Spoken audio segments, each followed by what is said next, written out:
네, 지역구가 어디시죠? 은평갑입니다. 예, 은평갑의 박주민 의원입니다. 네. 2012년 총선과 대선이 연이어 있었던 해잖아요. 그죠? 네, 맞습니다. 예. 이때 많게는 3,500명까지 민간인 댓글 부대가 운영됐다라고 난 보도가 나오는데 이게 가능한 얘기입니까? 그러니까 사실 이 보도를 보고 많은 분들이 놀라셨던 것 같아요. 네. 지금까지는 이제 국정원 심리전단의 활동, 그리고 그 심리전단이 관계를 맺었던 일부 민간인의 활동만 드러났는데, 네. 이 정도로 대규모 인원이 동원됐었다라는 얘기는 처음 보도된 것이거든요. 네. 그러니까 저도 굉장히 많이 놀랐고, 네. 사실상 더 추가적인 조사가 더 필요한 것 아니냐, 이런 느낌마저 가지게 만들고 있습니다. 보통 우리가 뭐 좀 이따 제가 이 질문을 드려보죠. 지금 국정원 여론조사팀 조작팀의 팀장급 인물에게는 매달 300에서 최대 700만 원까지 활동비가 지급됐다. 이런데 이 돈이 특수활동비로 지급됐다는 겁니까? 예, 특수활동비라고 해가지고요. 소위 네. 말하는 그 눈먼 돈이라고도 불리기도 하고, 네. 이런 돈인데, 지금 국정원이 쓰고 있는 그 특수활동비에서 지급된 것으로 그렇게 파악되고 있습니다. 왜 눈먼 돈이라고 하는 겁니까? 특수활동비는 많은 분들이 아시겠지만, 이 용처에 대해서 자세히 서명할 필요가 없습니다. 네. 수령인의 어떤 그 서명만 있으면, 예. 구체적인 용처를 밝히지 않아도 되고요. 예. 그러다 보니까 이제 이 특수활동비를 가지고 이렇게 불법적인 일을 하더라도 잘 발각이 안 되는 것이죠. 네. 근데 국회에서 뭐 정보상임위원회, 정보 관련된 상임위원회나 국방위원회 전부 다 특수활동비 배정하셨지 않습니까? 이거 국회에서 이것도 다 일단은 내락을 한 그런 활동비 아니겠습니까? 예산? 그러니까 특수활동비 같은 경우는 아까 말씀드렸던 대로 이제 용처에 대한 관리 감독이 이루어지기 어렵죠. 그러니까요. 총액 정도만 대략적으로 네네. 심의를 하는 것이고, 특히 국가정보원법에 따르면은 국정원은 또 예산 편성이라든지 이런 부분에서 굉장한 특혜를 받습니다. 네.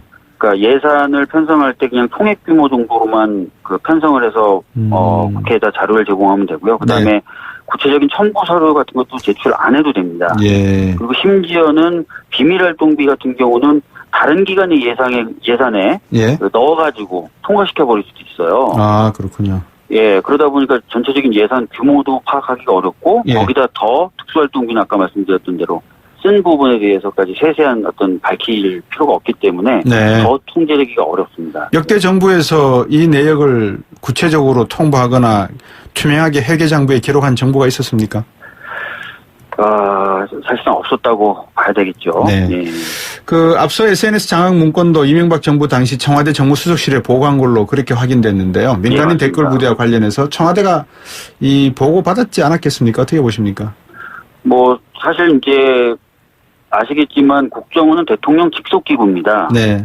그렇기 때문에 대통령에게만 책임을 지면 되는 기구예요. 네. 그러니까 당연히 이제 보고 체계도 사실은 대통령에 대한 보고 체계와 보고 의무가 있다고 보셔야 될 텐데, 네. 인원을 늘린다든지 또는 새로운 어떤 활동 영역을 만든다든지 할 때는 당연히 보고가 이루어지고 승인을 받았을 것이라고 생각됩니다. 네. 그렇기 때문에 지금 3,500명의 어떤 민간 조직 운영이라든지 네. 이런 부분도 당연히 사전에 보고 승인 절차가 있었을 것이라고 생각됩니다. 보통 뭐 국정원에서 뭐 대북 공작을 하든 대남에서 어떤 정보를 하든 이게 허술하게 관리할 수 있는 그런 국정원은 아니지 않습니까? 모든 정보라는 게 상당히 중요하다. 나름대로는 그렇게 판단하고 또 비밀 유지에 노력을 했을 건데 이런 것들이 이렇게 드러나게 된 배경이 뭘까요? 사실은 아까 모두에 말씀드렸지만 모르고 있었던 거죠. 어느 누구도 이 3,500명이 움직였다는 걸 모르고 있었던 겁니다. 예. 심리전단 소속 국정원 직원과 그 직원이 관계를 맺었던 일부 민간인들의 활동만 지금까지 예전에 그 국정원 대선 개입 사건 관련된 수사 과정에서 좀 드러났을 뿐인 거고요. 예. 이번에 이제 적폐청산 TF라는 것이 만들어지면서 내부에 있는 전산망이나 이런 것들을 한번 보니까 이런 자료들이 나왔다는 거예요. 예. 그래서 처음으로 그 전모가 드러난 것입니다. 자, 이제 뭐 국정원에 대한 적폐청산 TF가 움직인다는 사실은 방송에서 많은 분들이 접하셨을 거고 이제 그러다 보니까 당시 국정원장이 원세훈 씨 맞죠? 맞습니다. 예. 이분이 이명박 대통령의 최측근 아니겠습니까? 그죠? 그렇습니다. 그 이명박 대통령, 전 대통령이 이제 서울시장일 때부터 관계를 맺었던 사람이고요. 네. 특히 이제 행안부 장관을 행안부 장관을 역임했습니다. 그러면서 네. 경찰을 관리하는 역할을 맡았고, 예. 그 무렵에 있었던 게 이제 미국산 광우병 위험 쇠고기 수입 반대 촛불 시위였는데 네. 그 시위를 사실상 관리했던 사람이라고 보면 됩니다. 예. 그리고 그 이후에 국정원이 이제 SNS를 장악하려고 했었던 것도 그 촛불 집회에서 받은 영향이 굉장히 컸다고 주목이 되고 있는데 네. 그런 관점에서 봤을 때 쭉 연관성이 있죠. 촛불 집회에 영향이 있었다. 그러니까 이명박 정권 초기에 있었던 그 촛불 집회를 말씀하시는 거죠? 예, 2008년도에 그 미국산 광우병 위험 쇠고기 수입 예. 반대 촛불 집회를 보고 와 이런 촛불 집회가 또 한 번 일어난다거나 하면은 네. 여러 가지 어려움이 있을 수 있다. 그러니까 이것을 대응하기 위해서는 어떻게 해야 된다. 이런 고민들 많이 했던 것으로 보여지고 네. 국정원 차원에서 이에 대한 대응으로 생각했던 게 SNS를 장악하자라고 생각했던 것 같습니다. 예. 그리고 그것이 좀 더 이어지면 이제 선거 개입까지 이제 발전하게 되는 것이죠. 예. 근데 뭐 우리 박주민 의원도 잘 알고 계시겠지만 국가정보원법 안을 보면은 국정원이 국내 정치 개입하는 것을 원천적으로 금지하고 있지 않습니까? 그죠? 예, 맞습니다. 이게 위반될 경우에는 7년 이하 징역으로 제가 알고 있는데 이게 맞습니다. 왜 이렇게 그러면 원세훈 원장이 지휘하에서 이루어졌다 그러면 모르고 이루어졌지는 않았을 건데 그죠? 그렇습니다. 사실은 이제 방금 말씀하셨던 대로 국정원법 구조에 따르면 정치 관여를 하게 되면 7년 이하의 징역에 처해지는 굉장히 무거운 범죄입니다. 네. 예. 그런데 이제 굉장히 광범위하게 이런 정치 개입이 이루어졌다는 것은 사실상 국정원장의 용인이 있었다는 것을 보여주는 것일 수도 있다는 것이고요. 네. 더 나아가서는 지금 방금 저희가 말씀 나눴던 네네. 것처럼 청와대 쪽에 용인도 있지 않았던 않았던 것 아니냐라는 의심이 되는 거죠. 이 정도 중범죄가 이렇게 광범위하게 이루어졌다는 것은요. 네. 그런데 이제 뭐 우리 박주민 의원도 변호사시니까 잘 아시겠지만 예. 꼬리 자르기는 충분히 할 수 있는 거 아니겠습니까? 이건 내가 다 했다 뭐 이래버릴 수도 있는 거고 그죠? 그렇습니다. 지금 뭐 원세훈 전 원장은 재판을 받고 있는데 네. 재판을 받고 있는 과정에서도 자기는 정치 관여에 대한 지시를 한 바가 없다. 네네. 이렇게 주장하고 있거든요. 그런데 최근에 이제 국정원 그 TF에서 네. 원세훈 전 원장의 지시 강조 말씀을 삭제되지 않은 채로 이제 제공을 했고요. 네. 그것에 따라서 보면은 이제 정치 관여에 대한 지시가 있었던 것으로 보여지고 예. 이런 어떤 내용이 더 추가적으로 나왔기 때문에 예. 원세훈 전 원장의 책임까지 면하게 만들기는 어려울 것 같은데 네. 이제 그 당시에 대통령 또는 예. 청와대의 관여 여부에 대해서는 방금 말씀하셨던 것처럼 내가 그냥 다 책임지고 한 것이다라고 할 수도 있겠죠. 예. 이제 그런데 충분히 뭐 무슨 말씀인지 저는 이해가 되고 이런 일이 있어서는 안 될 거라는 거 뭐 국정원법에도 나와 있다는 거 알겠는데 앞에서도 역대 정부에서 이거를 제대로 한번 투명하게 회계장부를 들춰본 적이 없었다 그러지 않습니까?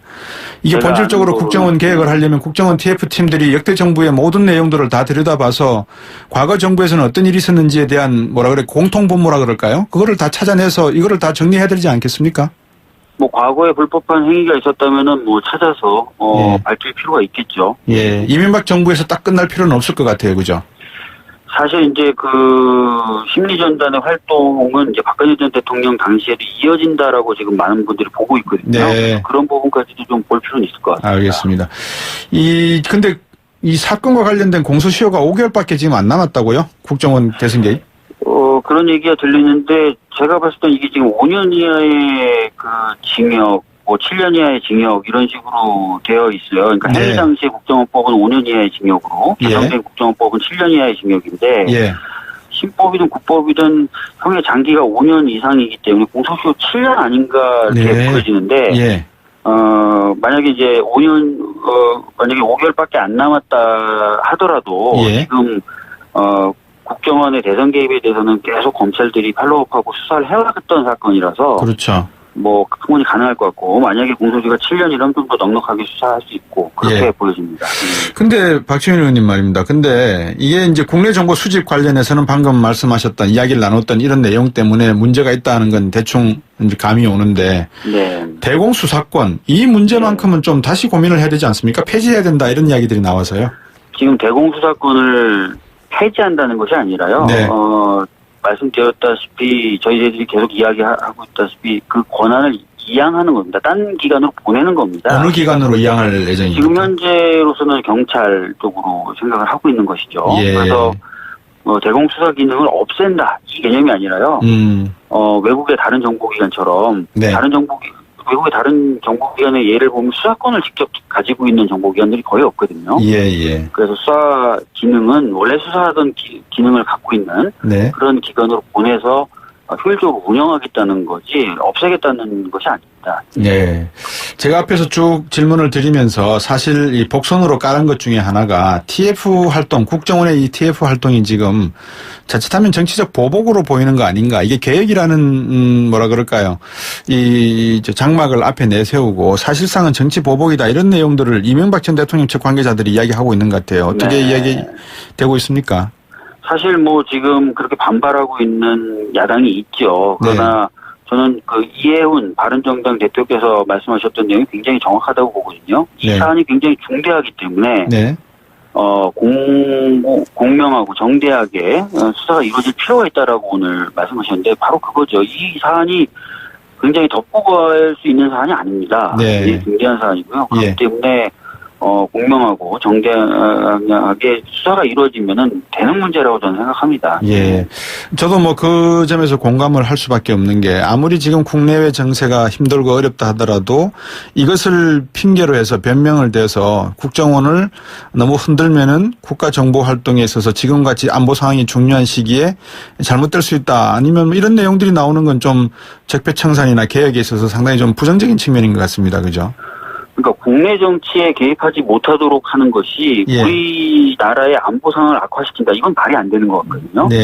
오히려 이제 국내에 여러 가지 정치에 개입했었던 그런 부작용을 없앰으로써 국정원이 재기능을 하도록 만든다면 그것은 저희가 봤을 때 국가 안보에 오히려 도움이 되는 것이라고 생각하기 때문에 좀 더 적극적으로 이런 잘못된 부분을 좀 잡아나갈 필요가 있다라고 생각합니다. 이런 국정원법 같은 이런 주요 정부 기관, 정보기관이라든지 또 안보 관련된 기관들의 그 자체 그러니까 뭐 설립법이라 그래야 되나요? 정관, 뭐 기업으로 치면 정관인데 이거를 몇 년마다 바꿉니까? 왜냐하면 너무나 세계가 빨리 변하는 흐름 속에서 이 법안이 바뀌어지는 게 너무 늦다 그러면 제대로 시대의 어떤 흐름을 반영하지 못하는 것 같아서요.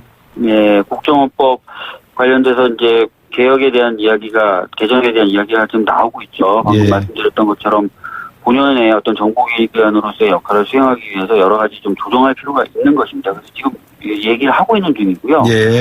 다만 이제 국회에서의 논의가 어느 정도 속도를 가지느냐는 야당 쪽의 협조가 굉장히 필요하기 때문에 지금 장담하기는 좀 어려울 것 같습니다. 그렇군요. 참 법안 통과가 전부 이 선진화법 때문에 야당의 이 도움을 받아야 되니까요.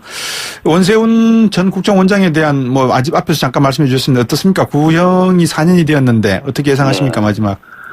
지금 추가적인 증거들과 정황들이 계속 나오고 있어서 제가 봤을 때 뭐 유죄를 판단하는 데 있어서 어려움은 없을 것 같다는 생각은 듭니다. 그렇군요. 근데 저번에 밀가루는 왜 뒤집어 쓰셨어요?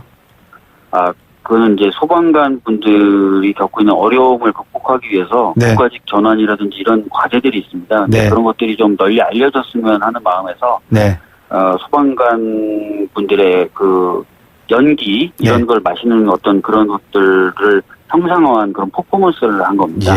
이젠 또 예술 분야까지 진출을 하셨군요. 예술은 아니고요. 전이 예술요. 오늘 말씀 잘 들었습니다. 고맙습니다. 늘 고생하십니다.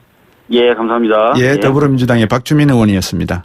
말하는 그 눈먼 돈이라고도 불리기도 하고 이런 돈인데 지금 국정원이 쓰고 있는 그 특수활동비에서 지급된 것으로 그렇게 파악되고 있습니다. 왜 눈먼 돈이라고 하는 겁니까? 특수활동비는 많은 분들이 아시겠지만 이 용처에 대해서 자세히 서명할 필요가 없습니다. 수령인의 어떤 그 서명만 있으면 구체적인 용처를 밝히지 않아도 되고요. 그러다 보니까 이제 이 특수활동비를 가지고 이렇게 불법적인 일을 하더라도 잘 발각이 안 되는 것이죠. 근데 국회에서 뭐 정보상임위원회, 정보 관련된 상임위원회나 국방위원회 전부 다 특수활동비 배정하셨지 않습니까? 이거 국회에서 이것도 다 일단은 내락을 한 그런 활동비 아니겠습니까? 예산? 그러니까 특수활동비 같은 경우는 아까 말씀드렸던 대로 이제 용처에 대한 관리 감독이 이루어지기 어렵죠. 그러니까요. 총액 정도만 대략적으로 심의를 하는 것이고 특히 국가정보원법에 따르면 국정원은 또 예산 편성 대통령 직속기구입니다. 그렇기 때문에 대통령에게만 책임을 지면 되는 기구예요. 그러니까 당연히 이제 보고 체계도 사실은 대통령에 대한 보고 체계와 보고 의무가 있다고 보셔야 될 텐데 인원을 늘린다든지 또는 새로운 어떤 활동 영역을 만든다든지 할 때는 당연히 보고가 이루어지고 승인을 받았을 것이라고 생각됩니다.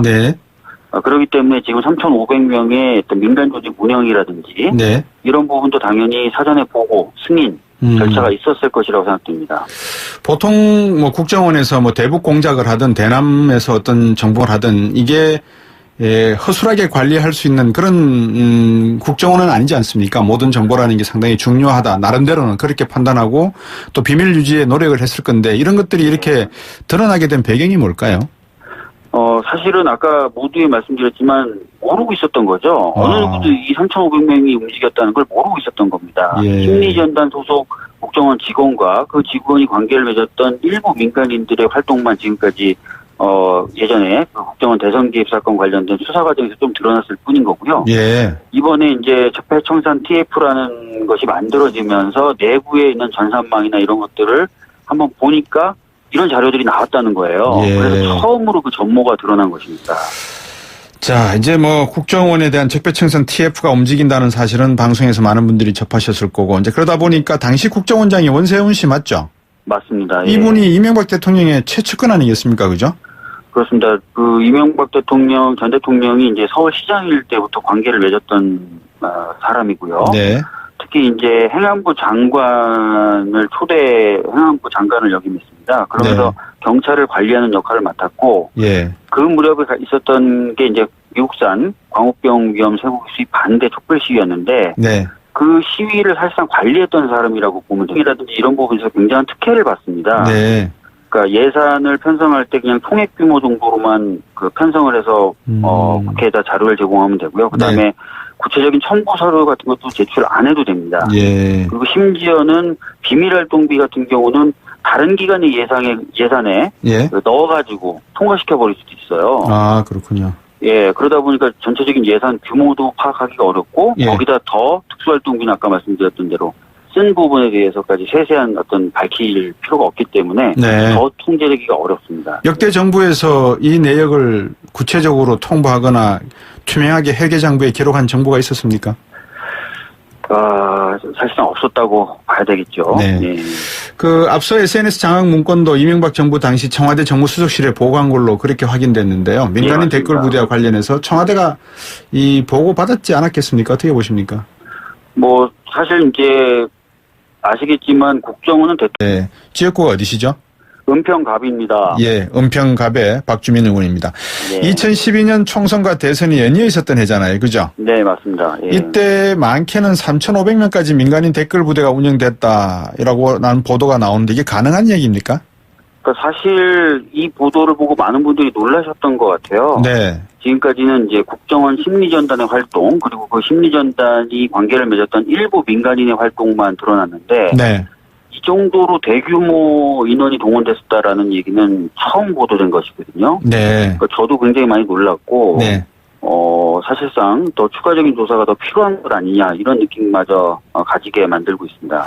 보통 우리가 뭐 좀 이따 제가 이 질문을 드려보죠. 지금 국정원 여론조사팀 조작팀에 팀장급 인물에게는 매달 300에서 최대 700만 원까지 활동비가 지급됐다. 이런데 이 돈이 특수활동비로 지급됐다는 겁니까? 예, 특수활동비라고 해가지고요. 네.